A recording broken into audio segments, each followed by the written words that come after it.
దేవుని ప్రియులకు శుభములు. ఈ దినమందు దేవుని వాక్యాన్ని చదువుకుందాము. సామెతల పుస్తకము 15వ అధ్యాయము 3వ వాక్యాన్ని మనం చదువుకున్నప్పుడు, యెహోవా కన్నులు ప్రతి స్థలము మీద ఉండును, చెడ్డవారిని మంచివారిని అవి చూచుచుండును. ప్రియ దేవుని బిడ్డలారా, మనం ఆరాధించే దేవుడు చూసే దేవుడు. ఎవరిని చూస్తాడు అంటే చెడ్డవారిని ఆయన చూస్తూ ఉన్నాడు, అలాగనే మంచి వారిని కూడా చూస్తూ ఉన్నాడు. ఈ భూలోకంలో ఉన్న ప్రతి మనిషిని కూడా ఆయన చూచుతూ ఉన్నాడు. ఈ మాటలు వింటున్నా నిన్ను చూస్తూ ఉన్నాడు, నన్ను చూస్తూ ఉన్నాడు. ప్రియ దేవుని బిడ్డలారా, యేసుక్రీస్తు రక్తము చేత కడగబడిన మనము ఆయన స్వాస్థ్యము, ఆయన బిడ్డలమై ఉన్నాము. మనల్ని కూడా ఆయన చూస్తూ ఉన్నాడు. ఆయన చూస్తూ ఉన్నప్పుడు మరి మనం ఏ రీతిగా బ్రతకాలి? దేవుణ్ణి ఎరుగని వారు దేవుని భయం లేకుండా వాళ్ళు ప్రవర్తిస్తూ ఉంటారు. మరి యేసుక్రీస్తు సర్వశక్తిగా దేవుడని, ఆయన చూస్తున్న దేవుడని మనకు తెలుసు కదా. మరి మనం ఎలా బ్రతుకుతున్నాము? మన నోటి మాట, మన ప్రవర్తన, మన క్రియలు ఏ రీతిగా ఉన్నాయి అని పరిశీలన మనం చేసుకోవాలి. మనం భయం కలిగి ఏ రీతిగా ఉన్నాయో ఆలోచించుకొని మనం ప్రవర్తించాలి.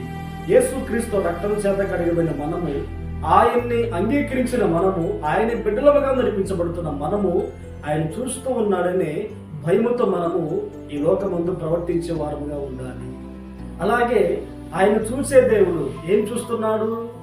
నీ హృదయంలో ఉన్న బాధను చూస్తున్నాడు, నువ్వు పడుతున్న ప్రయాసను చూస్తూ ఉన్నాడు, నువ్వు కార్చే కన్నీరు చూస్తూ ఉన్నాడు, నువ్వు పొందుతున్న నిందలు చూస్తూ ఉన్నాడు, నీవు ప్రజల మధ్యలో అవమానం నందుతూ బాధపడుతున్నది చూస్తూ ఉన్నాడు.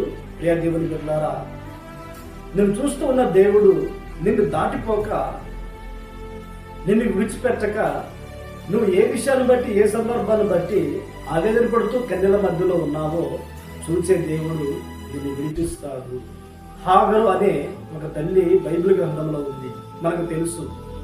ఆమెను దేవుడు జ్ఞాపకం చేసుకొని ఆమె గర్భాన్ని దేవుడు తెరిచినప్పుడు, శారా ఆమెను శ్రమ పెట్టినప్పుడు, శారా దగ్గర నుంచి పారిపోయినప్పుడు అరణ్య మార్గంలో దేవుడు ప్రత్యక్షమై ఆమెను బలపరిచి, ఆమెను ఓదార్చి, ఆమెను ఆశీర్వదించి ఆదరణకరమైన మాటలు, విశ్వాసాన్ని ఇచ్చే మాటలు దేవుడు ఆమెతో మాట్లాడి ఉన్నాడు.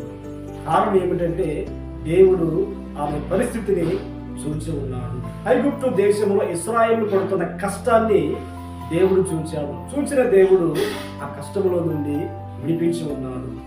నీ బాధను, నీ వ్యధని, నీ కన్నీళ్లను, నీ అవమానాన్ని దేవుడు చూస్తూ ఉన్నాడు కనుక చూచిన దేవుడు వాటన్నిటిలో నుండి విడిపించి ఈ లోకమందు దేవుని కొరకు సాక్షార్థంగా నీవు బ్రతుకున్నట్లుగా దేవుడు నిన్ను ఆశీర్వదించబోతున్నాడు. దేవుడు నిన్ను విడిపించబోతున్నాడు. దేవుడు నీకు మేలు చేయబోతున్నాడు. ప్రార్థన. పరిశుద్ధుడా, ప్రేమాస్వరూపి, ఆశ్చర్యకరుడా, నీకు వందనాలు నాయనా.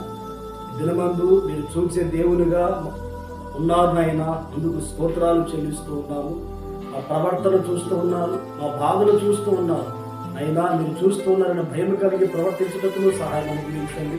మీరు మా బాధలు చూస్తూ ఉన్నారు కనుక విశ్వాసంతో ఆత్మీయ జీవితంలో కొనసాగుటకు, ధైర్యం పొందుకోవడానికి సహాయం అనుగ్రహించండి.